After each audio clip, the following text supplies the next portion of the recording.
సిరికి రండి రండి.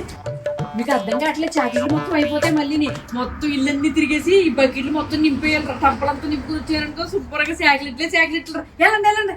అమ్మా టేక్ వన్ ప్లీజ్ చెప్పచ్చు కదా. ఇప్పుడు రూల్స్ అని అవసరమా నీకు? దొరికినట్టు లాగేయండి. వెళ్ళండి. సరే అమ్మా బాయ్. బాయ్ రే. అమ్మయ్యా, ఎందాకే పిల్లలు నా బొక్కిట్లు వేసి పంపిస్తున్నావు బయటికి. అత్తయ్యండి కట్టడానికి వచ్చారండి బాబు. మనం కూడా ఇద్దరు ఉన్నాం కాబట్టి ఎంతకనండి 2 సార్లు చేసి బయలుదేరామనుకోండి, బోల్ చాకలెట్లు తెచ్చేసుకొచ్చండి. వెళ్దామండి మనం కూడానే. అరే ఏంట్రా ఇది? అవ్వా, పిల్లల్ని వెళ్ళంతా పంపి మళ్ళీ 10 సార్లు అన్నట్టు మనం వెళ్దాం రమ్మంటున్నావా? అయ్య బాబా అత్తయ్యండి మీకు అర్థం కావట్లేదండి. హ్యాలోవిన్ అని అదో పద్ధతి అని మాట్లాడి ఎంచక్కనే మనం ఆ డొక్కు కట్టుకునండి ఇంటింటికి వెళ్ళామనుకోండి, ఎంచక్కనే ప్రతి ఒక్కరు చాకలెట్ ఇస్తారండి. అవన్నీ తెచ్చుకుని శుభ్రంగా తినేయడం ఇంట్లో కూర్చుని, అది పద్ధతి అండి. ఏం పద్ధతి నీ తలకాయ పద్ధతి?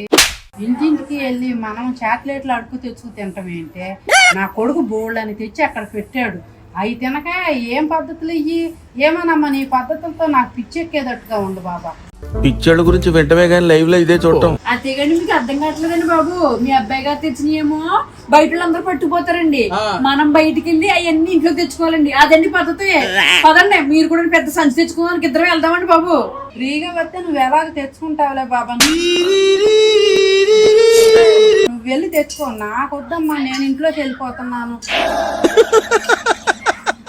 అంతేగాండి అది కదండి బాబు, మీరు వల్ల పెద్ద సంచి చాకలెట్లు మిస్ అయిపోయినాయి. సర్లేండి అయితే మీరు ఇల్లు జాగ్రత్త అండి. నేను గోన్ సంచి చేసుకుని చాకలెట్లకి వెళ్తున్నానండి. బాయ్ అండి.